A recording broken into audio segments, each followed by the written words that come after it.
Bonsoir tout le monde.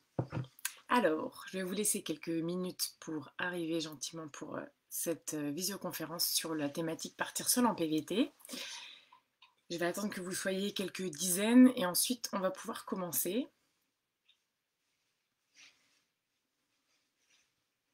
Alors, si vous ne m'entendez pas bien ou ne me voyez pas bien, n'hésitez pas à me le dire en commentaire. J'espère que ça fonctionne bien.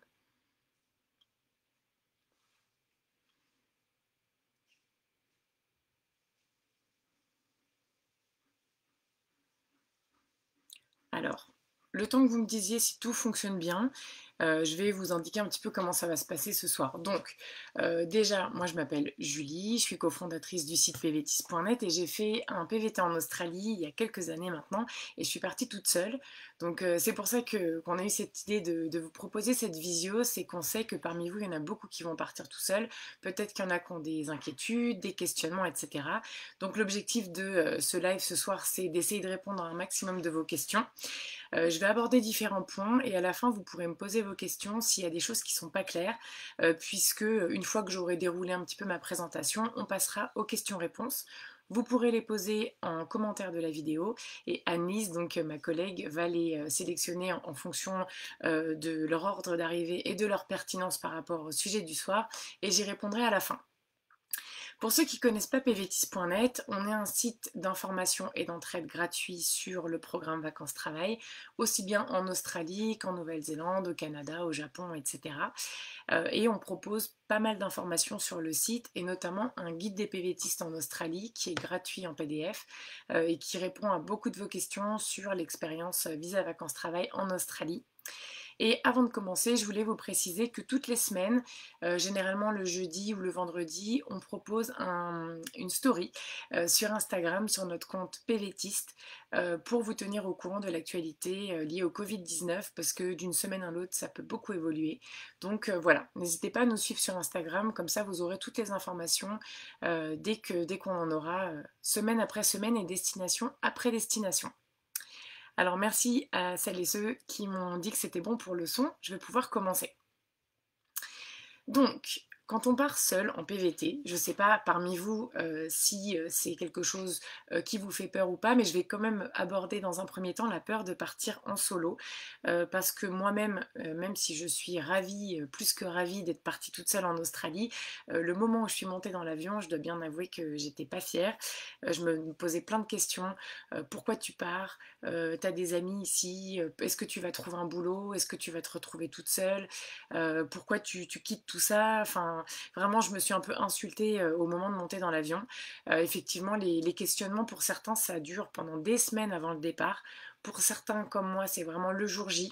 Au moment de monter dans l'avion. Et j'ai lu aussi des témoignages sur PVTIS de gens qui ont aussi ces questionnements pendant les premiers jours du PVT. Donc la première chose que je voulais vous dire, c'est que si vous avez peur maintenant, le jour de votre départ ou même en arrivant, c'est pas grave, c'est normal, c'est compréhensible. Il y a des gens qui ont peur de rien, très bien, franchement, tant mieux pour eux. Mais si vous avez peur, c'est pas négatif, ça ne doit pas vous empêcher de partir. La peur, c'est un moteur aussi. Ça veut dire que vous allez aller contre ce ressenti et vous en serez vraiment content en fait d'avoir lutté et de ne pas avoir cédé à la facilité entre guillemets de rester chez vous avec vos proches, dans votre ville, dans votre pays, avec votre langue. Voilà, donc si vous avez peur, c'est pas grave. C'était ce que je voulais dire qui était important en introduction. Dites-vous que quand vous allez arriver, peut-être pas les tout premiers jours, mais au bout d'une semaine, voire de 2 semaines, vous allez vous rendre compte que votre nouvelle vie, elle est en Australie ou en Nouvelle-Zélande ou au Japon, au Canada. Et donc du coup, il faut que il faut que vous ayez conscience qu'on diabolise parfois le fait de vivre à l'étranger et qu'en fait, dès quelques jours, ça y est, on est à l'aise. En fait, on commence un petit peu à parler la langue du pays. On rencontre des gens en auberge de jeunesse si on dort en auberge de jeunesse.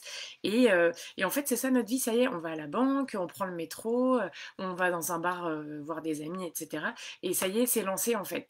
C'est vraiment, je pense qu'on diabolise beaucoup plus que ce que ça va être vraiment une fois qu'on sera arrivé. Ensuite, la réaction de votre entourage peut jouer aussi à contribuer en fait à votre peur. Ça, je l'ai beaucoup ressenti et je pense que tous les PVTistes l'ont ressenti, à moins d'avoir que des proches qui sont hyper encourageants. On a toujours quelqu'un autour de nous, soit dans la famille, soit dans les copains, etc., qui va nous dire ah bon, mais pourquoi tu pars? Mais qu'est-ce que tu vas faire là-bas? Ah, tu pars sans emploi. Et j'ai remarqué que quand on part seul, c'est encore pire. Parce qu'on se dit, mais tu pars tout seul. Enfin, je veux dire, il y a parfois, c'est même pas nous qui avons des angoisses, mais les gens qui vont nous envoyer des angoisses. Donc faites très attention à ça. C'est bien d'écouter les gens, mais pas trop. Surtout si c'est pour qu'ils vous renvoient leurs propres angoisses, vraiment laissez-les de côté. Je fais une petite parenthèse pour celles qui partent toutes seules, donc des filles qui partent toutes seules. On constate qu'il y a encore plus de peur de la part de l'entourage quand on est une fille seule, parce qu'on se dit qu'on aura peut-être, on sera exposé à plus de dangers quand on sera une fois sur place, etc. Alors que finalement, évidemment, il y a des dangers supplémentaires comme dans notre pays d'origine, on va pas se mentir, aujourd'hui, c'est pas, ça, ce phénomène se retrouve partout. Donc, bien sûr, vous allez être vigilante, bien sûr, vous allez prendre des précautions et je vais y revenir un petit peu après. Mais bien sûr aussi que si vous êtes vigilant, tout va bien se passer, il n'y a aucune raison. Dites-vous qu'il y a aussi des avantages à être une fille. Par exemple, si vous faites du stop, vous verrez que les gens s'arrêtent plus facilement quand c'est vous, quand vous êtes une fille ou qu'il y a au moins une fille dans le groupe, parce que je crois que les filles, en fait, ça donne plus confiance aux gens. Et aussi, quand on voyage, ce que j'ai remarqué, c'est que quand on rencontre un groupe de filles ou une fille toute seule, elle aura aucune peur de nous parler à nous, filles, et que si elle doit aller vers un garçon, elle sait pas trop ce qu'il veut, ce qu'il va croire, etc. Je sais que ça peut paraître un peu cliché ce que je suis en train de dire, mais je l'ai vraiment ressenti. Quand on est une fille qui voyage seule, les gens n'ont jamais peur de venir nous voir, et c'est un atout. Donc peut-être que ça fait plus peur de partir en tant que fille et peut-être que notre entourage a plus peur du fait qu'on soit une fille. Il y a quand même des atouts à ça. En termes de social, entre guillemets, il y a quand même un avantage à être une fille, je trouve. Sauf évidemment si on est une fille qui parle pas du tout, qui est pas du tout avenante et que face à nous, il y a un garçon hyper positif, souriant. Il y a évidemment ce qu'on dégage aussi qui joue, heureusement d'ailleurs, et qui fait qu'on va rencontrer plus ou moins de personnes quand on sera en PVT. En termes de sécurité, il faut toujours être vigilant où qu'on soit. Par exemple, ne pas hésiter à prévenir nos proches, que ce soit nos proches ici ou nos proches là-bas, ou même l'hôte chez qui on dort ou une personne dans l'auberge de jeunesse. Quand on va, par exemple, randonner tout seul dans un endroit un petit peu délicat, par exemple, si on part pendant plusieurs heures dans l'outback australien, si on part voyager sur une rivière pendant des jours au Canada, ça vaut le coup de prévenir quelqu'un au moment de partir en lui indiquant à peu près quand est-ce qu'on pourra lui donner des nouvelles, parce qu'évidemment il y a des zones qui captent pas, et puis si à cette date-là il n'a pas de nouvelles, qui commence un petit peu à s'inquiéter d'une certaine façon. Voilà, c'est ça, surtout quand on voyage seul, c'est qu'on peut compter que sur soi, surtout quand on part en randonnée ou en activité comme ça, canoë, etc. Il faut que quelqu'un s'inquiète si vraiment on ne donne pas de nouvelles au bout d'un moment. Donc si on prévient personne, personne ne va s'inquiéter. C'est surtout ça. Pensez également à bien préparer vos départs. Par exemple, si vous partez sur plusieurs jours, pensez bien avoir de l'eau, de la nourriture, une batterie pour pouvoir recharger votre téléphone si vous avez besoin d'appeler les urgences, connaître le numéro d'urgence dans le pays dans lequel vous partez en voyage. Et évidemment, pensez bien à prendre une assurance PVT. Ça, vous le savez, c'est obligatoire dans le cadre du PVT. Mais aussi, c'est hyper important d'en avoir une au cas où il nous arrive quelque chose sur place et de bien donner à ses proches avant de quitter la France ou la Belgique le nom de l'assurance qu'on a choisi et son numéro de contrat. Ça permettra qu'en cas de soucis graves, et évidemment je ne vous le souhaite pas, hein, vous vous doutez bien, que vos proches sachent quoi faire si on doit faire intervenir l'assurance. Alors, dernière chose que je voulais dire par rapport à la peur du départ. Je vous conseille surtout de ne pas renoncer à votre voyage si vous ne trouvez pas quelqu'un qui veut partir avec vous.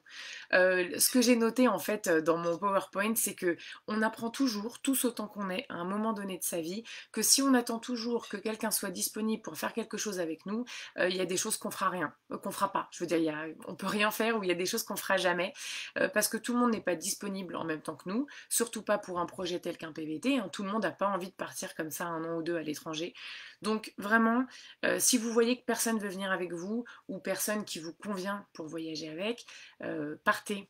C'est votre vie en fait, c'est vraiment vous qui devez décider ce que vous voulez faire de votre vie. Et ce serait vraiment dommage de mettre ça de côté parce que quelqu'un ne veut pas le vivre avec vous. Voilà.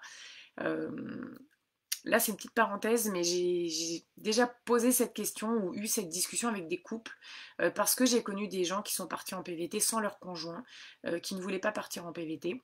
Je pense notamment à Marie, ma collègue que beaucoup d'entre vous connaissent, puisqu'elle fait souvent aussi des présentations, des tutoriels et des guides sur PVTistes. Elle est partie en PVT au Canada sans son conjoint et ils sont restés ensemble, il n'y a pas de souci, mais c'est quelque chose qu'elle avait envie de vivre. Lui, à ce moment-là, ne pouvait pas ou ne voulait pas, donc elle l'a quand même vécu. Et je pense que c'est, bon là c'est un cas spécial puisque je parle du couple, mais en tout cas, si vous avez un rêve et que personne ne veut partir avec vous, partez. C'est tout ce que je peux vous dire. Et si vous avez encore des craintes à la fin de cette présentation sur l'idée de partir seul, n'hésitez pas à me laisser un commentaire. J'hésiterai pas à vous remettre une petite couche de motivation. Mais je pense que ce que je vais vous dire après peut déjà vous motiver pas mal.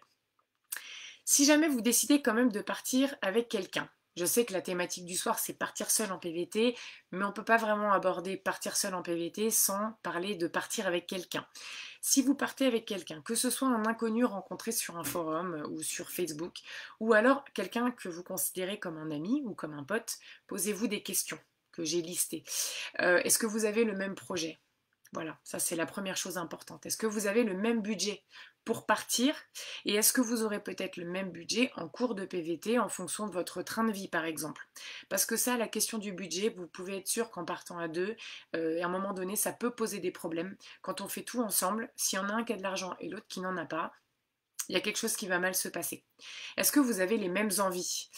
Par exemple, il y avait un PVTiste qui avait témoigné sur pvtiste.net et qui expliquait qu'il avait fait un covoiturage avec deux Allemandes. Et il avait fait en Australie la Great Ocean Road, donc c'est une belle route mythique où il y a quand même pas mal d'arrêts à faire pour voir des choses. Et elles, leur conception du voyage, c'était de s'arrêter environ toutes les demi-heures, prendre quelques photos, remonter en voiture, s'arrêter toutes les demi-heures, refaire une photo, etc. Et lui, il avait été hyper déçu de ce road trip parce que c'est pas du tout comme ça qu'il voyait ce voyage. Il pensait vraiment s'arrêter, prendre le temps, dormir en auberge de jeunesse, etc. Et donc du coup, ce souvenir de voyage, bah, il n'est pas allé au bout des choses en fait, il l'a pas du tout fait comme il aurait aimé. Et ça c'est important de s'assurer quand on voyage avec quelqu'un qu'on a la même façon de voir le voyage et les mêmes envies en termes d'activité, de voyage, etc. Pareil, j'ai noté, est-ce qu'il y en a un de vous deux qui va être couche tôt et l'autre couche tard, l'autre qui se lève super tôt pour aller randonner à 7 heures du matin et l'autre qui est plutôt du genre à se réveiller à 14 heures. Enfin voilà, c'est des questions aussi. Est-ce qu'il y en a un qui adore marcher et l'autre qui déteste ça? Est-ce qu'il y en a un qui prend des heures à se préparer et l'autre qui est prêt en 2 minutes? Ça paraît rien comme ça. Mais tout ce que je vous dis, c'est des sources de conflits quand on voyage avec quelqu'un, surtout quand on voyage avec quelqu'un dans un van, en road trip ou prendre des avions, des trains, des choses qui nécessitent un minimum d'organisation et de respect des horaires, par exemple. Voilà, il faut quand même être un minimum sur la même longueur d'onde. Si vous achetez un véhicule à deux, une voiture ou un van, qu'est-ce qui se passe si ça ne se déroule pas totalement comme vous voulez le faire? Qu'est-ce que vous allez faire? Est-ce qu'il y en a un des deux qui va prendre le van ou la voiture? Qui va le reprendre? Est-ce que l'autre va racheter la part de l'autre? Comment ça va se passer? N'hésitez pas à vous mettre d'accord sur le fait que si à un moment donné vous vous entendez plus ou vous n'avez pas les mêmes envies, vous vous séparez, quitte à vous retrouver quelques mois plus tard, mais vous forcez pas à rester tout le temps ensemble si l'entente n'est plus là.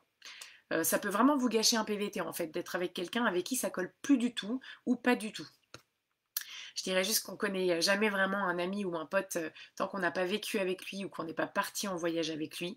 Ça, je pense qu'on a tous au moins une anecdote de vacances ou de colocation ou de voyage qui nous ont prouvé qu'en fait on s'entendait pas si bien que ça, ou du moins qu'on n'était pas prêt à vivre ensemble sur plusieurs semaines ou plusieurs mois. Et enfin, mieux vaut être seul que mal accompagné. C'est une phrase hyper classique, bateau, tout ce que vous voulez. Mais là, plus que jamais, vous partez pas 2 semaines en vacances, vous partez pour vivre peut-être la plus belle année de votre vie, très certainement la plus belle année de votre vie. Vous n'avez pas envie d'être dans une phase de dispute, surtout avec quelqu'un qui compte pour vous. Donc voilà, faites bien attention à partir avec quelqu'un qui vous correspond et à ne pas partir à tout prix avec quelqu'un, notamment si vous rencontrez un inconnu, comme je disais sur Facebook ou un forum. Voilà, vous faites pas trop de promesses. N'hésitez pas à partir ensemble, vous donner l'impulsion, préparer votre PVT ensemble si vous le souhaitez, prendre l'avion ensemble bien sûr, peut-être commencer en auberge de jeunesse, et puis si vous voyez que ça colle et que vous devenez les meilleurs amis du monde, tant mieux, et si vous voyez que ça ne fonctionne pas, n'hésitez pas à vous séparer. Tout ce que je viens de vous dire, bien évidemment, ça met aussi en valeur le fait de partir seul. C'est que quand on part seul, on a son budget, on organise son voyage, on sait ce qu'on veut faire, ce qu'on ne veut pas faire, on connaît sa façon de voyager, est-ce qu'on est plutôt hôtel 4 étoiles ou camping tous les soirs ou dormir dans la voiture, est-ce qu'on veut aller randonner dès le matin parce qu'il va faire très chaud, parce qu'on part en Amérique latine et qu'il vaut mieux randonner le matin, enfin vous voyez ce que je veux dire, quand on part seul, bien évidemment c'est pas évident de jamais avoir peur ou de vraiment se motiver à partir. Hein. Des fois, on a du mal à se lancer, à acheter son billet d'avion. Mais une fois qu'on s'est lancé et qu'on est sur place, tout ce qu'on vit, ça correspond à ce qu'on voulait vivre. En fait, on vit la vie qu'on veut vivre, nous. Voilà, ça paraît peut-être un peu égoïste dit comme ça, mais je pense qu'un PVT, c'est idéal pour faire une année où on est égoïste, ou en tout cas égocentrique, égocentré, vivre ce qu'on a envie de vivre nous, c'est hyper important. Donc je pense que ça c'est le premier argument, enfin l'argument majeur pour partir seul, c'est qu'on n'a pas à composer avec les désirs de l'autre. Son budget, par exemple, si on a quelqu'un qui a beaucoup d'argent, qui veut faire plein d'activités, qu'on est obligé de refuser ou de l'attendre pendant qu'il fait des choses, c'est pas possible. Et à l'inverse, sinon on a un beau budget qu'on a mis du temps à accumuler et qu'on est face à quelqu'un qui soit n'a pas beaucoup d'argent ou soit dépense beaucoup d'argent et qui ne peut rien faire avec nous, enfin, ça s'organise mal en fait. Vous voyez ce que je veux dire? Donc attention, si des gens ce soir me regardent et partent à deux, ça va bien se passer, hein. Mais justement, posez-vous toutes les questions que je viens d'aborder. C'est juste ça qui est important. Voilà. Ensuite, les avantages et les inconvénients de partir seul ou de partir à deux. Quand on part à deux, donc, comme je le disais, c'est plus facile de se lancer. Je connais des gens qui sont partis en PVT parce qu'un pote leur a dit viens, on part en Nouvelle-Zélande. Tout seul, il l'aurait pas forcément fait. C'est vrai que des fois, on a besoin de quelqu'un qui va nous donner l'impulsion ou le courage, entre guillemets, de partir. Mais sachez aussi que j'ai connu des gens qui se sont rencontrés, qui se sont donné l'envie de partir en PVT ensemble, qui finalement ne sont pas partis ensemble et qui ont vécu tous les deux séparément des super PVT. Donc voilà, finalement, l'impulsion, elle peut être donnée par quelqu'un et on part seul. Ça n'empêche pas, l'un n'empêche pas l'autre. Et également, n'oubliez pas que quand on part, surtout si on a eu peur et qu'on a vraiment qu'on s'est dit allez vas-y, qu'on s'est donné un coup de pied dans le derrière en se disant je vais partir, on est hyper fier de soi après. Nos proches aussi, mais à la limite ça vient dans un second temps. On est très fiers d'avoir osé partir, d'avoir accompli tout ce qu'on a accompli, et puis être fier de soi c'est hyper important. Alors ensuite, acheter une voiture ou un van à deux. C'est sûr, c'est moins cher. On dépense moins d'essence puisqu'on sépare les frais d'essence. Et éventuellement, s'il y a des réparations, on a aussi des factures qui sont divisées par deux.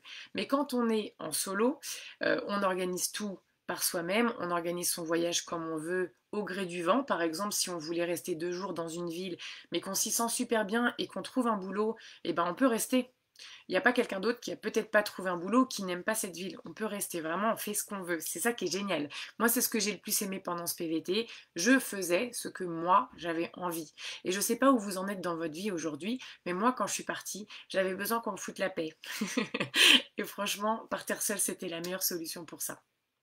Ensuite, si on ne veut pas être seul quand on voyage ou si on veut un petit peu partager les frais d'essence, on peut aussi faire du covoiturage. Autant quand on prend quelqu'un en stop, on ne va pas lui demander d'argent, autant si on fait du covoiturage, il y a toujours des sites internet qui vous mettent en relation entre personnes qui cherchent une voiture et conducteurs et ça permet que les frais d'essence soient partagés entre les 2, 3 ou 4 personnes. Moi, en Australie, j'ai fait à un moment donné, j'ai voyagé avec 2 copines. On a fait du covoiturage avec un Australien qui voulait réduire justement ses frais d'essence. Donc on a traversé une bonne partie du désert comme ça. Et puis au passage, il n'était pas tout seul. Il s'est retrouvé avec 3 petites Françaises d'une vingtaine d'années. Il a rigolé avec nous, quoi. Donc c'était sympa. Et puis ensuite, autre chose que je voulais préciser, c'est qu'on n'est pas obligé d'acheter un véhicule, ça dépend vraiment du PVT que vous voulez vivre. Si vous vous rendez compte que vous n'avez pas besoin d'une voiture régulièrement, que vous voulez pas forcément voyager tout au long de votre PVT, mais plutôt épisodiquement 2 semaines en début de PVT, 3 semaines au milieu et puis une semaine à la fin, vous pouvez aussi prévoir de louer un véhicule. Ça veut dire que si vous n'avez pas de connaissances en mécanique, vous n'avez pas peur d'acheter un van ou une voiture de mauvaise qualité, vous n'avez pas l'angoisse de l'achat et de la revente du véhicule, s'il n'y aura pas de dépenses en termes de mécanique puisque vous aurez loué un véhicule, donc s'il y a un problème, c'est votre assurance du loueur qui va prendre en charge. Donc ça peut aussi être ça, vous dégagez un peu l'esprit des contraintes de ce qui vient avec l'achat d'un véhicule. Ça peut être une option aussi, la location. Ensuite, je dirais qu'à deux, parfois, c'est plus facile d'aller vers les autres. J'ai bien dit plus facile. C'est-à-dire que à deux, on est déjà un groupe, on a moins peur de se prendre un vent ou quelque chose, donc c'est plus facile d'aller vers les gens, c'est plus naturel. Surtout si on est timide et qu'on a un ami qui n'est pas du tout timide. Par contre, l'avantage d'être seul, c'est que ce que je constate, pour l'avoir fait aussi en voyageant à deux, c'est que parfois quand on est à deux, on a la flemme d'aller vers les gens. C'est pas un besoin d'aller vers les gens parce que bah, on sait qu'on va pouvoir passer une soirée avec un ami, aller dans un bar, regarder un film, discuter. Alors que quand on est seul, à moins d'avoir envie d'être seul, hein, ça nous arrive à tous, il y a des soirs où quand même on a envie de rencontrer des gens et donc du coup on est plus en mode survie. Et donc, on va beaucoup plus aller vers les gens. C'est moins facile qu'à deux où on est hyper décontracté. Par contre, généralement, les gens le disent tous, quand on voyage seul, on rencontre beaucoup plus de gens. D'une part, parce que nous, on va beaucoup plus vers les autres, parce qu'on est quand même peut-être en demande d'interaction sociale. Et aussi parce que quand on est seul, les gens viennent plus facilement nous parler. Des fois, quand on voit un groupe de deux ou trois, on se dit, bon, bah, ils sont entre amis, je vais peut-être pas y aller. Alors que quand quelqu'un est seul, surtout si nous-mêmes on est seul, on peut peut-être s'asseoir en auberge de jeunesse devant cette personne et dire salut, ça va, tu viens d'où, qu'est-ce que tu viens faire au Canada, et puis commencer à discuter avec lui ou elle, et puis peut-être grâce à cette personne aussi rencontrer des gens derrière. Donc c'est un atout là aussi d'être tout seul. Ensuite, quand on est en stop également, je parlais tout à l'heure des filles, mais même quand on est en stop tout seul, ça peut être un avantage de faire du stop seul, puisque la personne n'a pas l'impression qu'elle embarque plein de gens, et puis peut-être qu'elle se dit que ce sera plus facile de discuter avec vous, ou notamment si vous êtes une fille pour le coup, peut-être que quelqu'un va se dire oula, je vais l'emmener là où elle veut aller, faut pas que je la laisse trop longtemps sur le bord de la route, on ne sait pas sur qui elle peut tomber. Donc je pense que là aussi, le fait d'être seul, ça peut attirer la sympathie des gens. Voilà. Par contre, on est vigilant quand on voyage tout seul. Faut pas hésiter à refuser un stop si on ne sent pas la personne. Tant pis, elle sera vexée, mais c'est pas grave. Voilà. Et si à un moment donné vous allez dans un endroit qui capte, mais vous savez pas trop quand vous allez arriver, ou si vous allez faire des bonnes rencontres, etc., vous pouvez utiliser quelque chose qui est assez utile avec WhatsApp. C'est le partage de localisation. Voilà. Bon, moi je m'en suis servi pour totalement d'autres raisons et c'est hyper pratique. Ça permet à tout moment que vos proches puissent voir où vous êtes. Donc voilà, encore une fois, mon but c'est pas du tout de vous inquiéter. Vous allez pas, il n'y a aucune raison que vous tombiez sur des gens mal intentionnés, mais je préfère vous rappeler les règles de sécurité. Voilà, jamais vous dire je suis en Nouvelle-Zélande, en Australie ou au Canada, c'est des pays hyper safe, c'est vrai. Et donc il peut bien rien m'arriver, c'est faux. Voilà, faut juste retenir ça. Toujours garder quand même sa petite alerte quand on rencontre des gens. À deux, on peut se sentir moins seul, ça c'est sûr. Hein, on est tout le temps ensemble, donc a priori on se sent pas seul, à moins d'être en conflit, mais il n'y a pas de raison. Hein, encore une fois, ça va bien se passer. Mais effectivement, il faut bien s'entendre, surtout quand on est en road trip et 24 heures sur 24, alors que quand on est seul, a priori, on risque pas de se disputer avec soi-même, donc c'est plus détendu, plus relax, à coup sûr. Voilà, ça dépend un peu de votre personnalité. Moi, je sais que quand j'étais en Australie, il y a beaucoup de fois où j'étais avec des gens, il y a beaucoup de fois où j'étais seule et tout m'allait, parce que c'est ma personnalité. Je suis quelqu'un qui est très... je suis un être social, je ne sais pas si je peux dire ça. J'adore être entourée, j'ai beaucoup d'amis, c'est génial, mais j'adore être toute seule aussi. C'est, voilà, moi, le confinement, 2 mois toute seule, ça m'a pas pesé une seule seconde. Donc, si vous êtes un peu comme moi, vous saurez, je pense, trouver l'équilibre entre côtoyer des gens et avoir du temps à vous. Et ça va être quelque chose qui va vraiment vous épanouir. Par contre, si vous êtes plutôt un grand solitaire, Peut-être que vous n'allez même pas finir cette visioconférence puisque vous n'aurez pas besoin de moi pour vous rassurer. Vous serez ravi de partir tout seul et d'être toujours tout seul. Par contre, si vous êtes quelqu'un pour qui c'est très important de côtoyer tout le temps des gens, effectivement, il va falloir provoquer des choses parfois. Ça va être une de mes slides suivantes. Il y a beaucoup de moyens de rencontrer des gens quand on voyage. Surtout dans les pays du PVT, je trouve que c'est des pays qui se prêtent plutôt bien aux rencontres. Peut-être un petit peu moins le PVT Russie, parce que les Russes sont pas faciles de prime abord, mais si vous construisez une relation avec eux, à ce qui paraît, c'est parmi les gens les plus généreux et incroyables du monde. Donc non, je pense que dans tous les pays du PVT, vous pouvez faire de belles rencontres. Et dernier point, quand on part à deux, on s'entraide au niveau linguistique, donc c'est super sympa, surtout si on a un des deux qui a du mal. Par contre, quand on est celui qui parle pas bien, il est possible que pendant toute l'année, on ne parle pas du tout la langue du pays, parce qu'on va se cacher derrière la personne qui parle mieux, parce que les gens vont automatiquement s'adresser à la personne qui parle mieux, et que le temps que vous ayez du mal à parler, peut-être que l'autre va prendre le relais. Donc ça, attention, si vous voulez vous améliorer dans la langue du pays, partir seul, c'est un super atout. Vous ne pourrez compter que sur vous-même, même si vous baragouinez très mal le japonais, l'anglais ou l'espagnol, vous allez forcément vous améliorer si vous êtes tout seul, puisque vous allez être la personne qui va pouvoir communiquer avec les autres. Si vous êtes à deux, peut-être que vous aurez la facilité de vous cacher derrière l'autre.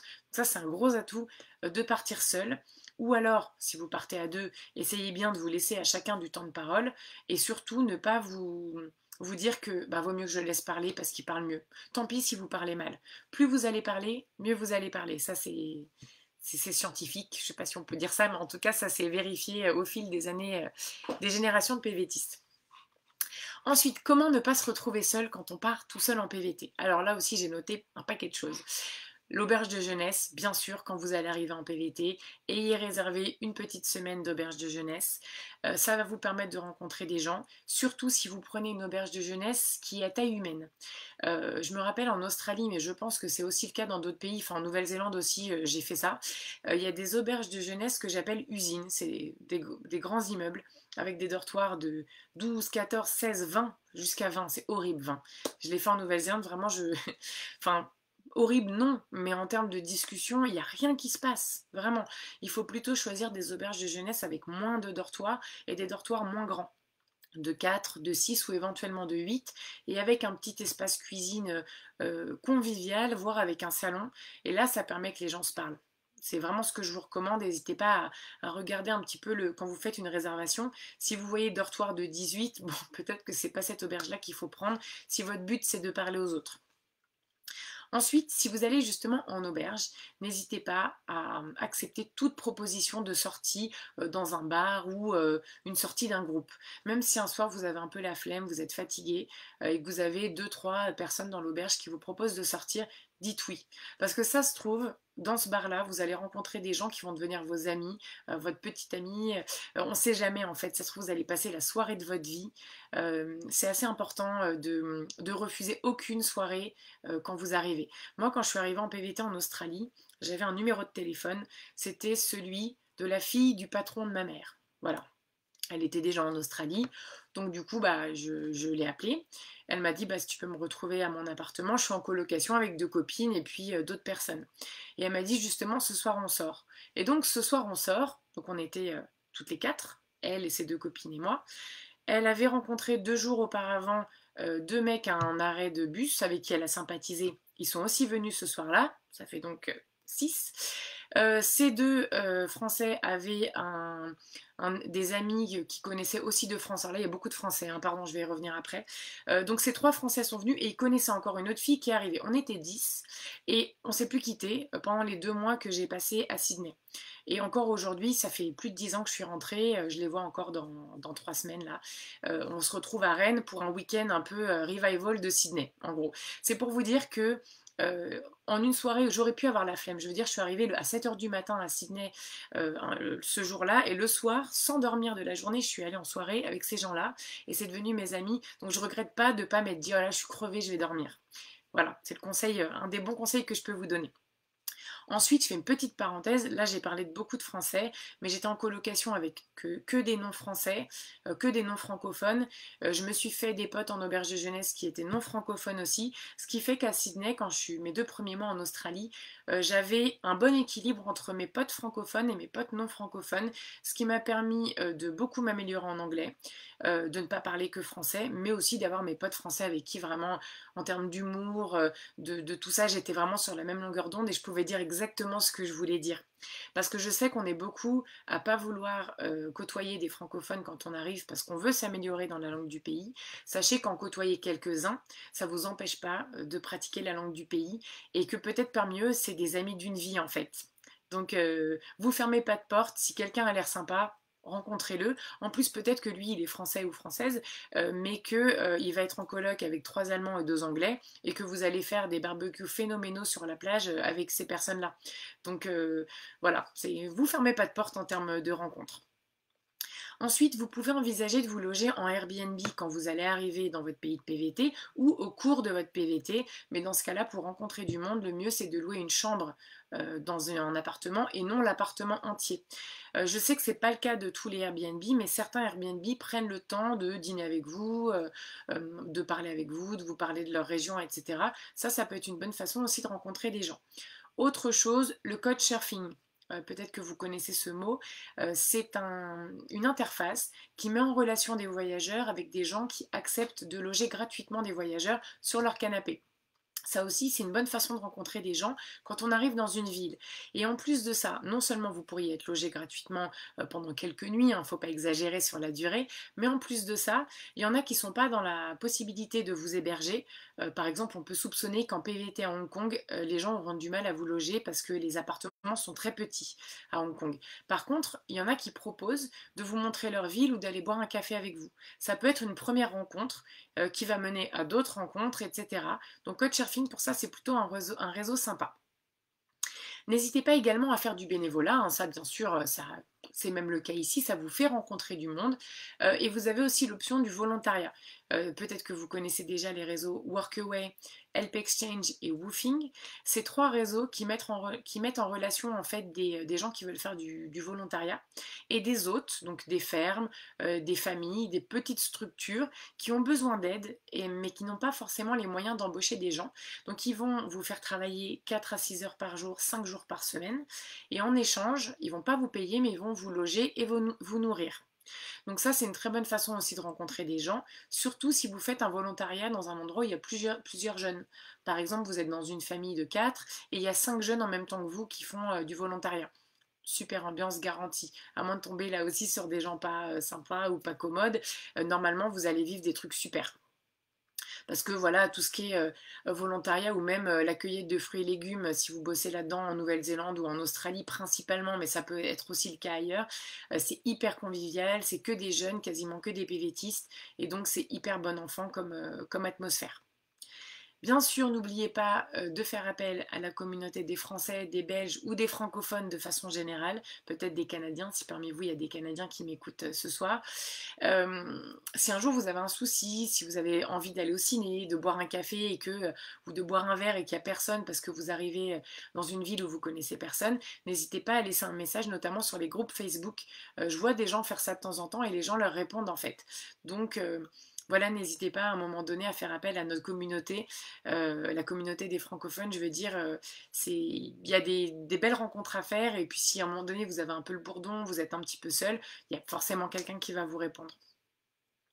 Ensuite, vous pouvez envisager en début de PVT de prendre des cours de langue, quel que soit le pays dans lequel vous allez, et ça peut vous permettre de rencontrer des gens immédiatement, des gens qui ont à peu près le même âge que vous, qui ont peut-être le même projet que vous, qui sont là en PVT par exemple, et qui ne parlent pas forcément le français. Je sais que les écoles essayent au maximum de mélanger les nationalités pour que vous vous retrouviez plutôt avec des Sud-Américains, des Italiens, des Espagnols ou des Asiatiques. Comme ça, votre langue commune à vous tous, ça va être l'anglais.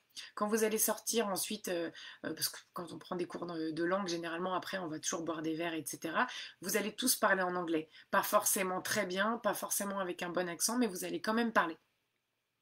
Ensuite, si vous voulez faire du sport, de la danse, des activités en tout genre, c'est autant de façons de rencontrer des gens que vous pourriez faire ici aussi, bien sûr, mais à l'étranger, si vous êtes super fort en foot, si vous dansez super bien la salsa, allez en faire. Les gens voudront danser ou jouer avec vous, donc ça vous fera des potes immédiatement. Le stop, j'en ai parlé tout à l'heure. Et bien sûr, n'hésitez pas à rester ouvert. Je pense que visuellement, on a une attitude qui peut amener les gens à venir vers nous ou non. Donc essayez au maximum d'être souriant. Sauf si c'est un jour où vous n'avez pas envie de parler aux gens parce que vous êtes dans votre bulle, hein, ça vous avez tout à fait le droit de le faire, ça nous arrive tous. Mais le jour où vous avez plutôt envie de rencontrer des gens, n'hésitez pas à le montrer sur votre visage. Ce que je peux donner comme exemple, une fois j'étais dans un bus, c'était encore en Australie, j'étais au téléphone avec une copine donc en français et donc il y a un français derrière quand j'ai raccroché qui me dit hé la française et du coup en descendant du bus il m'a dit bah là je suis avec mes deux potes japonais si tu veux enfin on est en colocation si tu veux venir manger des pâtes chez nous ce soir vas-y. Du coup je suis allée avec eux manger des pâtes effectivement et ils m'ont dit demain on va faire un cours de didgeridoo si ça te dit et du coup j'y suis allée avec eux, j'ai passé une soirée une matinée avec eux et je les ai plus jamais revus mais c'était super sympa en fait. Ça m'aurait pas dérangé de passer ma soirée seule, mais c'était quand même super cool de parler avec eux, avec des Japonais, etc. Donc voilà. Un autre exemple, une fois en auberge de jeunesse, je me suis retrouvée dans un dortoir avec une Australienne qui venait de se faire virer de son boulot, donc elle avait acheté une bouteille d'alcool, et elle m'a dit tu vas boire avec moi, je suis déprimée, j'ai perdu mon boulot, et du coup j'ai dit bon bah ok on va trinquer, et puis on a trinqué 2 fois, puis elle m'a dit bah je rejoins des potes, tu veux venir, j'ai dit ok, je me suis retrouvée à une table de 12 avec que des Australiens, avec qui j'ai passé la soirée, franchement c'était trop sympa, donc voilà, il y a plein de choses qui sont provoquées quand on est dans un endroit propice à ça, donc surtout des auberges de jeunesse, et qu'on reste, qu'on a l'air sympa en fait. Faut que vous donniez aux gens l'envie de venir vous parler, ou que vous alliez vers eux aussi, leur poser des questions sur eux, et puis il y a des choses qui vont se faire derrière. Ensuite, pour pas être seul, vous n'êtes pas obligé d'être physiquement pas seul, vous pouvez tout à fait être seul, mais rester un petit peu en contact aussi avec vos amis que vous vous êtes fait à l'étranger, mais aussi vos proches qui sont en France ou en Belgique. Je ne vous dis pas de vivre votre PVT en étant constamment en lien avec vos proches, rester en France ou en Belgique bien sûr, mais il y a des fois, s'il y a une petite soirée où vous voulez prendre le temps de faire quelques visios avec plusieurs groupes d'amis, ça peut être super sympa et puis comme ça, vous allez vous coucher avec plein d'amour et même si vous étiez seul, bah, vous vous êtes pas senti seul. Donc ça, c'est aussi une bonne chose à faire de temps en temps, je pense. Ensuite, appréciez le fait d'être seul. Voilà, appréciez. Je peux que vous dire ça. Ce que j'ai noté, c'est que savoir passer du temps avec soi et ne pas s'ennuyer, et même profiter de la soirée que vous avez passée seule, des soirées que vous avez passées seule, c'est une force que vous avez acquise pour toujours dans votre vie. Ça m'est arrivé en voyage de rencontrer des gens qui voulaient absolument tout le temps être avec quelqu'un, quitte à être avec n'importe qui, pour pas être seul et ils l'ont regretté parce que ils n'ont pas forcément passé des bons moments, c'était des gens avec qui ils n'avaient aucun atome crochu, pas forcément sympa, etc. Alors que s'ils avaient passé des soirées seules à prendre le temps dessiner peut-être, faire de la photo. Je veux dire, si le soir vous commencez à vous mettre à faire des photos du ciel, vous pouvez passer 2 heures parce qu'il y a des réglages à faire, etc. Voilà, ça fait du bien. Vous prenez du temps avec vous, vous faites quelque chose qui vous plaît si vous aimez la photo. Moi, j'aimais beaucoup écrire. J'avais beaucoup écrit, notamment pour PVTiste, en fait. Hein, ça me faisait plaisir de partager un peu mes ressentis.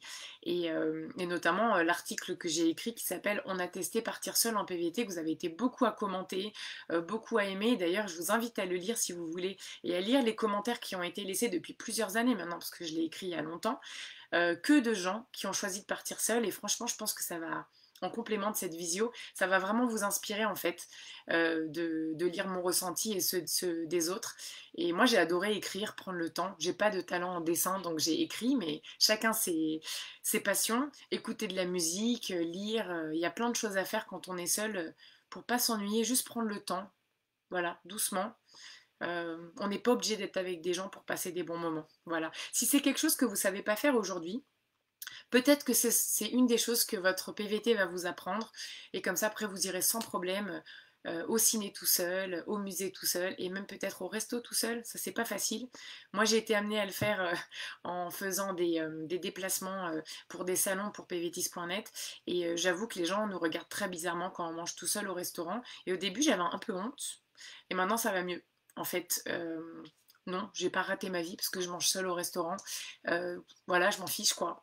Donc voilà, si vous savez pas être seul aujourd'hui, vous le saurez sans doute plus en rentrant de PVT et ce sera une grande force pour vous, je vous l'assure. Maintenant, qu'est-ce que ce PVT tout seul dit de vous? Qu'est-ce que ça montre de votre personnalité? Comment vous pourrez le mettre en avant par exemple au niveau professionnel ou comment vous pourrez être satisfait de vous quand vous allez rentrer de PVT. Alors déjà, ça montre que vous n'êtes pas timide, ou du moins que vous êtes moins timide. Ça, c'est quelque chose que j'ai beaucoup entendu aux soirées PVTistes de la part de gens qui sont rentrés de leur PVT.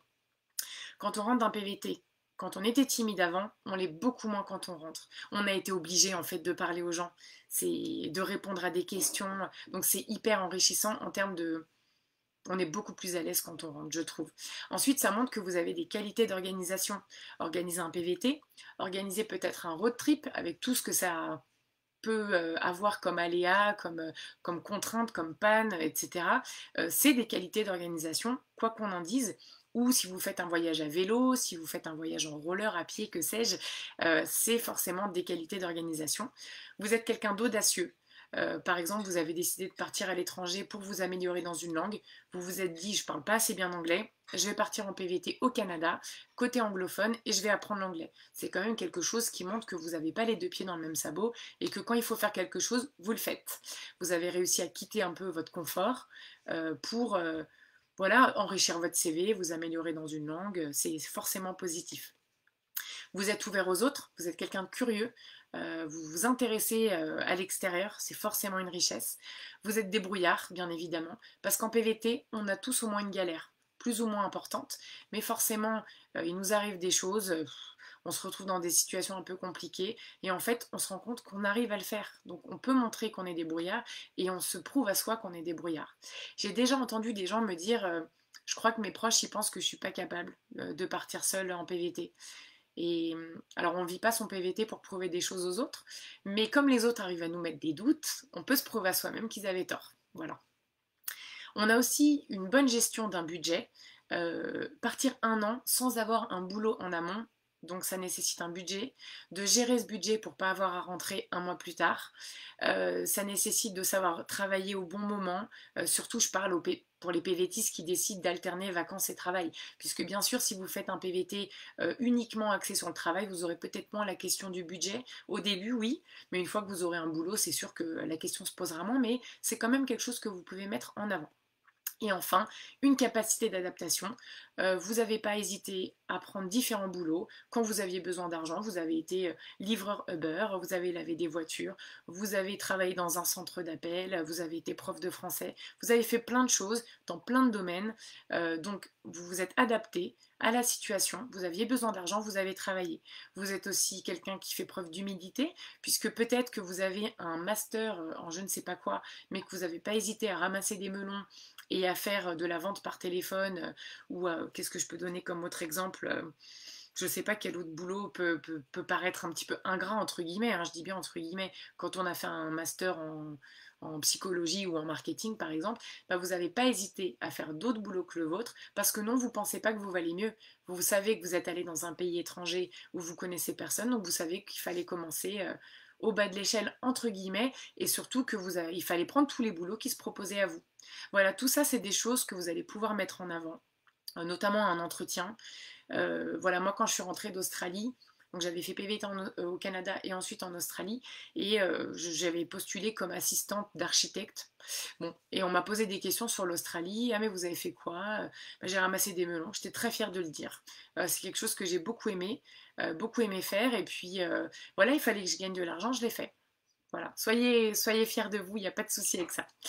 Pour terminer, je voudrais vous inciter à consulter un PDF qui se trouve gratuitement sur pvtis.net. Si vous allez sur pvtis dans Info pratique, puis dans Guide, vous avez non seulement le guide des pvtistes en Australie, au Canada, en Nouvelle-Zélande, en Corée et au Japon, qui sont des guides gratuits en PDF hyper intéressants pour ces 5 destinations, mais vous avez aussi un recueil de 34 pvtistes qui s'appelle Paroles de pvtistes. Et sur 34 pvtistes, 25 sont partis tout seuls. Donc si vous avez encore des hésitations sur le fait de partir seul, je vous invite vraiment à télécharger ce recueil de témoignages. Vous verrez ce par quoi les gens sont passés justement parce qu'ils sont partis tout seuls, pardon, et vous verrez qu'en fait c'est à la portée de tout le monde. Ensuite, ce que je voulais vous indiquer avant de passer aux questions-réponses, c'est que le 3 novembre à 19 h sur Facebook, sur la page pvtis.net, on fait une webconférence sur quel budget pour son PVT. Le 9 novembre à 19 h, on fait une conférence qui s'appelle le volontariat et le bénévolat pendant un PVT. Et actuellement, on participe au mois du Québec, pour ceux qui veulent aller au Québec ou au Canada de façon plus générale. Et on a des webconférences dans les prochains jours. Notamment, qu'est-ce que le PVT pour ceux qui ne connaissent pas, comment trouver du travail au Canada, les 10 choses à faire absolument avant de partir en PVT, et également on va parler des 2 autres permis Expérience Internationale Canada qui sont le permis stage et le permis jeune professionnel qui inclut également le VIE au Canada. Voilà, si c'est quelque chose qui vous intéresse, au moins je vous l'ai dit. Donc voilà pour moi, j'espère que tout ceci vous a été utile et on va passer aux questions-réponses. Est-ce que vous me confirmez que vous me voyez toujours? Parce que je vois que Facebook me dit qu'il rencontre des problèmes. Voilà, si Annelise, tu peux me confirmer que tout va bien, ça pourrait me rassurer éventuellement. Comme ça, je peux passer aux questions-réponses.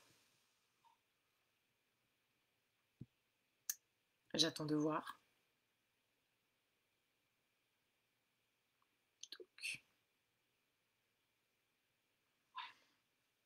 Bon, je vais continuer quand même au cas où. Si vous ne m'entendez pas, je vais voir si tout va bien. Super, bon bah c'est Facebook qui met un message d'erreur par erreur. Donc les questions. Comment s'en sortir pour les logements quand on voyage seul? Quel type de logement? Quel budget? Alors le mieux c'est vraiment d'opter pour de l'auberge de jeunesse pour le temporaire et pour une colocation pour quelque chose à plus long terme, sauf bien sûr si vous voyagez tout le temps pendant votre PVT, là vous allez être cantonné aux auberges de jeunesse qui peuvent coûter assez cher à la longue puisque selon les pays il faut compter généralement environ 25 € voire plus par nuit en dortoir. Mais en gros, c'est, je pense, les meilleures options quand on voyage seul, parce que c'est celles qui vous font rencontrer le plus de monde.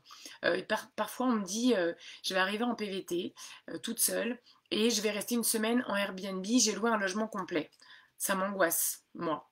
Parce que même si j'adore être seule, comme je l'ai dit tout à l'heure, je pense que quand on arrive en PVT, on a besoin que ça commence un petit peu de façon dynamique, de façon un peu que ce soit comme un teaser de notre PVT, qu'on rencontre des gens tout de suite, qu'on aille boire des verres, qu'on trinque dans toutes les langues du monde. Enfin, je veux dire, on a besoin un petit peu de ça. Donc, s'isoler, surtout au début du PVT, mais même après, en allant à l'hôtel ou en Airbnb, j'ai peur que ça vous joue des tours, si vous voulez rencontrer du monde en tout cas. Et en plus de ça, Airbnb et les hôtels, c'est plus cher que les auberges de jeunesse. Donc il y a toujours évidemment le couchsurfing dont je parlais tout à l'heure qui peut être une option pour se faire loger gratuitement et rencontrer des gens. Moi je l'ai fait en Australie et en Nouvelle-Zélande et dans les 2 cas j'ai passé des très bonnes soirées. En fait je l'ai fait avec une copine avec qui j'ai voyagé et en Nouvelle-Zélande on s'est retrouvés dans une colocation de 4 jeunes qui avaient la vingtaine comme nous et en fait on a parlé toute la soirée. Et en Australie, on est tombé sur un mec qui vivait tout seul. Grâce à son entreprise, il avait un bel appartement, donc il nous a laissé une chambre. Et en gros, on a passé une soirée à parler de tous nos voyages en commun ou pas en commun. Et c'était hyper enrichissant. Ensuite, les auberges de jeunesse sont-elles toujours ouvertes avec la Covid-19 afin de rencontrer des gens? Alors ça, c'est une très bonne question et ça dépend des auberges de jeunesse. Par exemple, on est en contact à Montréal avec l'auberge de jeunesse M Montréal et l'auberge HI, et les deux peuvent accueillir des gens en auberge de jeunesse, notamment pendant les 14 jours d'isolement obligatoire quand on arrive au Canada. Donc je pense que beaucoup d'entre elles se sont adaptées pour ne pas couler. Donc en gros, elles peuvent toujours accueillir des gens. Mais si les consignes sont telles qu'elles sont au Canada par les autorités canadiennes, c'est vous devez nettoyer tout derrière votre passage en fait. Il faut vraiment que si vous mangez à la table de l'auberge de jeunesse, bon bah vous nettoyez super bien la table après avec un bon produit désinfectant, etc. Donc c'est contraignant, mais normalement ça fonctionne toujours. Peut-être que certaines sont fermées, mais je pense que la majorité non. Alors, je souhaite partir seule en PVT, mais je n'ai pas le permis de conduire. Est-ce vraiment handicapant ou pas? Non, moi je suis partie en Australie toute seule, j'avais pas le permis. Je l'ai passé après. Donc non, c'est pas forcément handicapant. En fait, c'est handicapant si tu es dans un pays où il n'est pas facile de voyager sans voiture. Dans la majorité des pays du PVT, ça va. C'est honnêtement faisable. Il y a pas mal de bus, de trains ou d'avions éventuellement. C'est assez faisable de voyager sans permis. Et en plus de ça, tu peux faire comme j'ai fait, quelques fois du stop et quelques fois du covoiturage. Ça fonctionne assez bien. Et du coup, j'ai pu m'intégrer dans des voitures de différentes personnes en partageant les frais d'essence quand c'était du covoiturage. Et franchement, j'ai voyagé beaucoup. J'ai voyagé notamment en bus, notamment en Australie. J'hésitais pas sur les longues distances à prendre des bus de nuit. Comme ça, en fait, je dormais dans le bus et j'évitais de payer une nuit d'auberge de jeunesse. Et puis, ça passait plus vite aussi. J'ai voyagé un peu en avion, un peu en bus, un peu en train aussi. Vraiment, je crois que j'ai fait tous les moyens de transport. Et puis en Nouvelle-Zélande, j'ai loué une voiture. Bah, ça, j'avais le permis. Mais quand j'ai pas loué de permis, je me suis incrustée dans un van et j'ai voyagé aussi en bus. Donc, c'est pas du tout handicapant, je pense. Ça nécessite un peu plus d'organisation et tu as peut-être moins de liberté pour aller dans des endroits peut-être un peu plus reculés dans lesquels tu voulais vraiment aller. Les bus vont pas forcément t'y déposer. Donc, pour ces endroits très précis, ça vaut le coup d'essayer de trouver du covoiturage ou des PVTistes avec qui tu peux partager une semaine de road trip, hein. Ça peut être des Français, mais pas seulement. On avait un PVTiste qui avait témoigné, il avait fait toute la côte est, je crois qu'il n'avait pas le permis, toute la côte est australienne avec une Allemande, deux Allemandes et un Belge. Et donc ils étaient tous les quatre, ils campaient tous les soirs pendant un mois. Et voilà, il m'a dit que c'était souvent génial. Quelquefois, il y a eu des mini-tensions, mais c'est toujours le cas, je pense. Mais globalement, il en garda un super souvenir. Et plus tard, il a voyagé avec deux Français pendant 2 semaines, je crois. Et pareil, ils se sont trop amusés.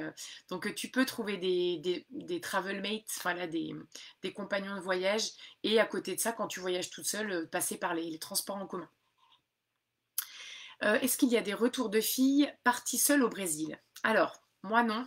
Et je suis même jamais allée au Brésil. Éventuellement, tu peux te rendre sur notre forum de discussion sur PVTist.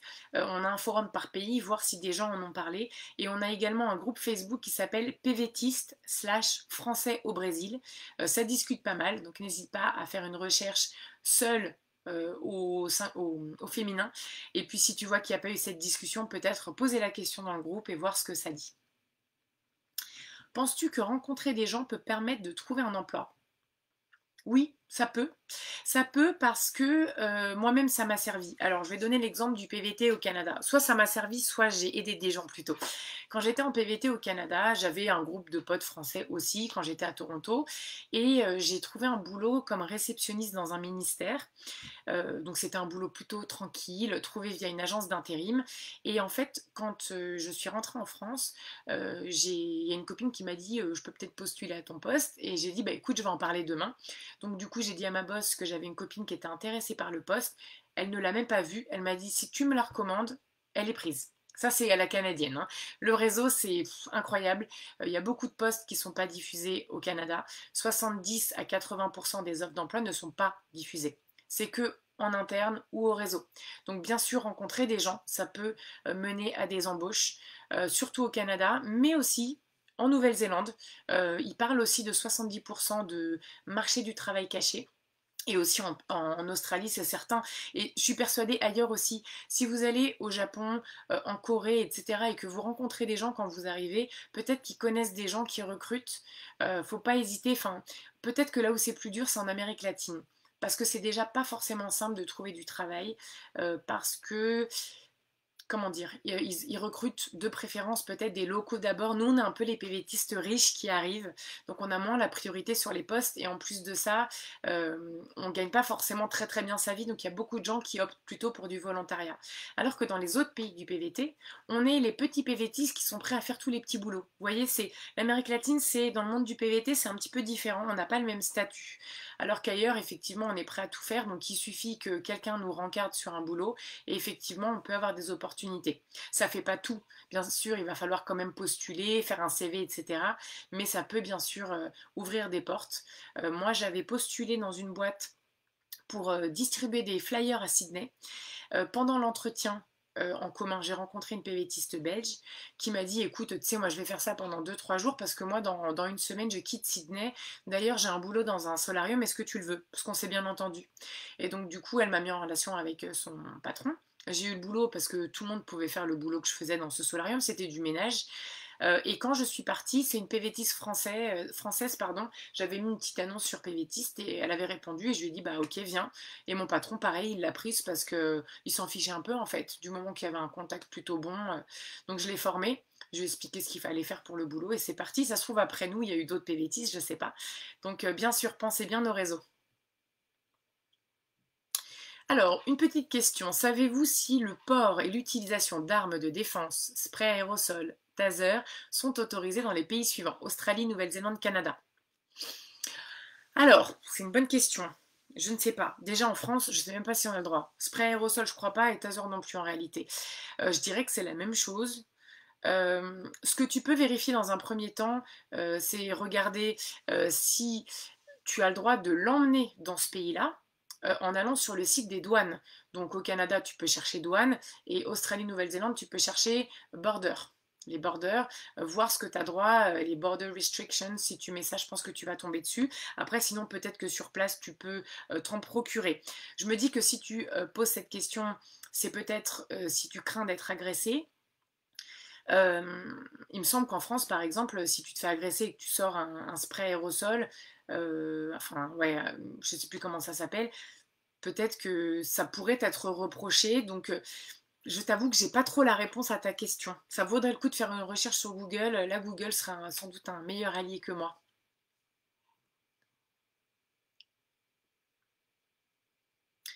Je regarde. Non, ça c'est bon, super. Effectivement, la question peut se justifier, mais c'est vrai que je ne sais pas du tout. Bonne question, à creuser. Ensuite, quel budget faut-il prévoir pour acheter, louer un van en Australie? Est-ce que c'est faisable seul? Alors ça, c'est vrai que quand on achète une voiture, c'est pas trop cher, mais quand on achète un van, euh, selon le modèle, ça peut monter à 4000 ou 5000 $ parfois.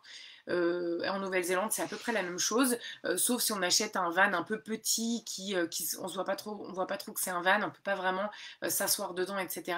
Mais c'est vrai que c'est un gros budget. Donc quand on estime son budget de PVT et qu'on regarde les économies qui sont demandées par les pays, en l'occurrence l'Australie demande 5000 $ d'économie. Si tu pars seul et que tu veux acheter un van, 5000 $ c'est pas assez puisque toutes ces économies, plus ou moins, elles vont partir dans ton van.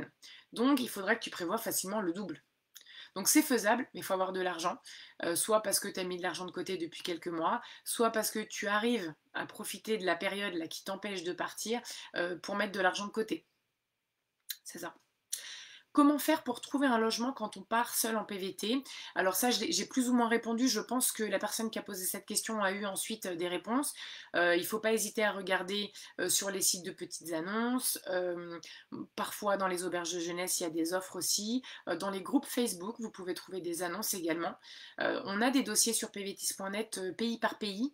Notamment Canada, Australie, Nouvelle-Zélande, un peu moins pour l'Amérique latine je crois, et puis pour la Corée et le Japon on a aussi des infos soit dans des dossiers, soit dans les guides des PVTistes téléchargeables gratuitement comme je vous le disais, pour vous expliquer les différentes façons de trouver un logement. Sachez qu'en colocation, si vous faites de la colocation, ce qui risque vraiment de vous arriver parce que c'est quand même le truc le plus pratique, il faut être quand même au taquet, chercher tôt le matin, appeler directement, essayer de visiter dans la foulée. Et comme ça, vous avez de grandes chances d'être pris.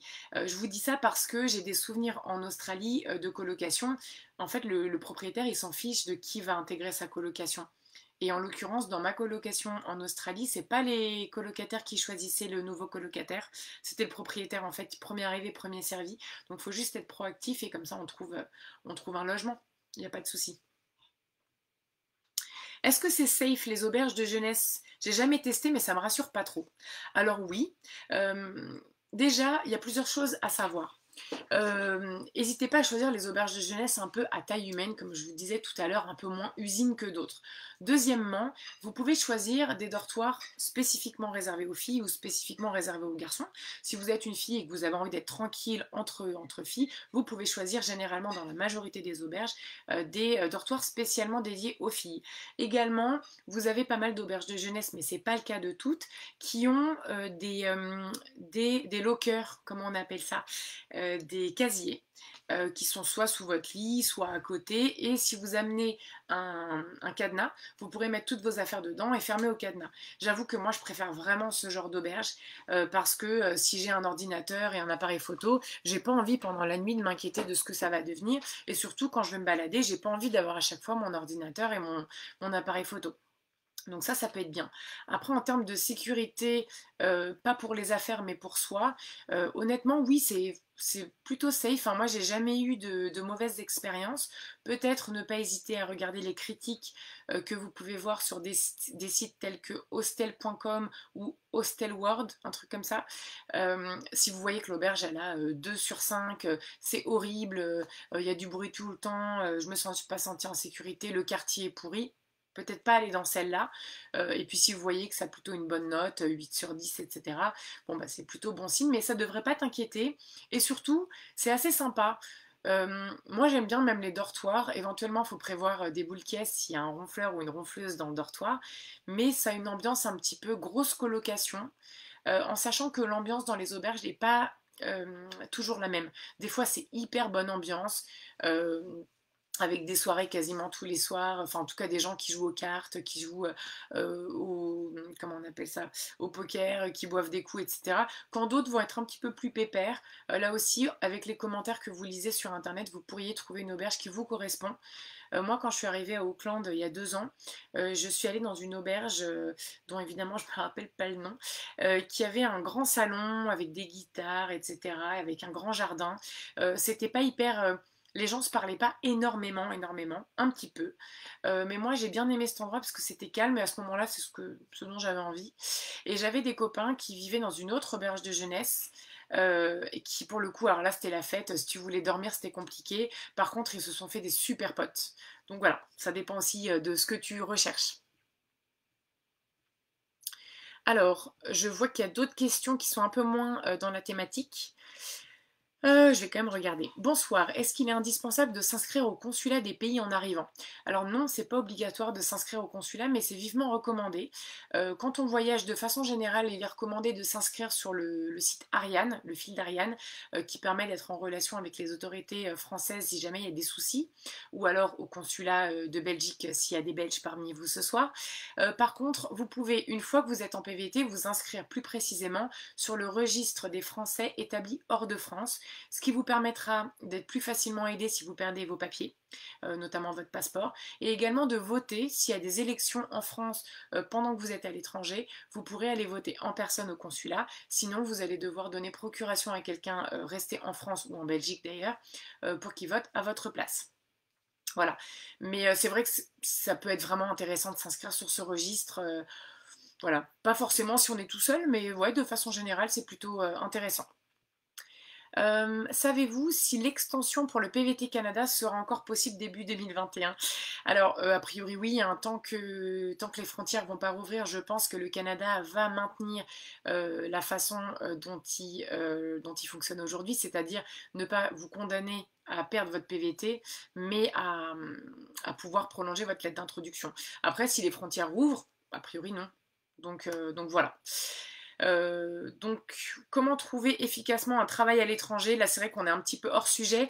N'hésitez pas à consulter nos guides des PVTistes et nos dossiers thématiques, notamment sur les 3 pays anglophones et la Corée et le Japon. Là, on a vraiment beaucoup de ressources sur pvtist.net. Vous allez vraiment avoir des réponses à vos questions en faisant des petites recherches. Et bien sûr, si vous avez des questions auxquelles notre contenu ne répond pas, vous pouvez aller sur le forum, sur pvtis.net. Vous avez un forum par pays. Vous pouvez créer une discussion ou d'abord faire une recherche pour voir si la discussion n'a pas déjà été abordée. Et dans ce cas-là, repostez un message et vous aurez d'autres gens qui vont vous répondre. Comme ça, vous pourrez poser vos questions que je vois qui sont un petit peu hors sujet, d'autant qu'on a atteint l'heure de fin de cette visio. J'espère que les informations que je vous ai données vous ont été utiles. Vraiment, n'ayez pas peur de partir seul. Ça va être sans doute la meilleure expérience de votre vie. Je pense que tout le monde devrait partir seul au moins une fois dans sa vie. Pas forcément pendant un PVT d'1 an ou de 2 ans. Ça peut être pendant un mois, ça peut être même pendant 2 semaines. Ça nous secoue en fait, parce qu'on n'a pas l'habitude pendant 2 semaines, un mois, 6 mois, un an, de ne pas être avec des gens. Et ça vous apportera forcément quelque chose. Ça va vous bousculer en tout cas. Moi, c'est ce que je pense. Et tous ceux qui ont le projet de partir seul, maintenez votre projet. N'écoutez pas trop ceux qui vous disent que c'est bizarre, que vous allez être seul, etc. Ça va bien se passer. Suivez bien nos conseils pour rencontrer des gens si vous avez envie d'en rencontrer. Et ça va bien se passer. Aucun doute là-dessus. J'ai pas mal parlé des pays anglophones, mais sachez que si vous êtes un Français ou un Belge dans des pays comme la Corée ou le Japon, etc., vous allez attirer l'attention, vous allez être un peu un aimant à locaux. Moi j'ai une très bonne amie qui a fait un PVT au Japon. Elle s'est très vite fait des amis japonais. Ils étaient trop intéressés par elle. Ils ont voulu l'inviter à tout, lui montrer plein de choses, à des cérémonies. Enfin voilà, faire plein de choses avec elle. Elle n'a jamais été seule. Au contraire, elle s'est fait des amis solides avec qui elle est toujours amie maintenant, presque 10 ans après son PVT Japon.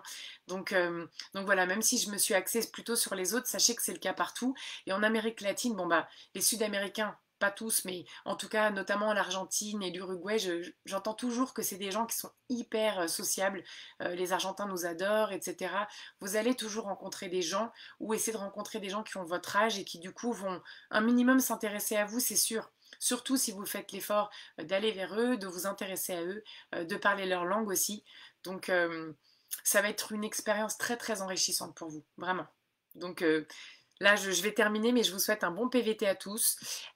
Si vous attendez que les frontières du pays qui vous intéresse rouvrent, n'hésitez pas à nous suivre sur notre page Facebook pvtis.net et le pays qui vous intéresse, et également sur Instagram sur le compte pvtiste avec un S.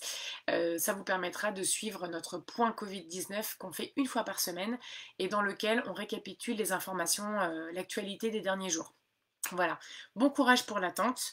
Selon les pays, ça pourrait durer encore un petit paquet de temps, cette histoire. On n'espère pas, bien sûr, mais on le craint. Et puis, bah, profitez-en pour vous améliorer en langue si vous avez l'opportunité de prendre des petits cours en ligne, etc. Et pour mettre de l'argent de côté, ça vous servira une fois sur place. Je vous remercie pour votre attention et je vous retrouve très vite pour d'autres Facebook Live. Bonne soirée à tous.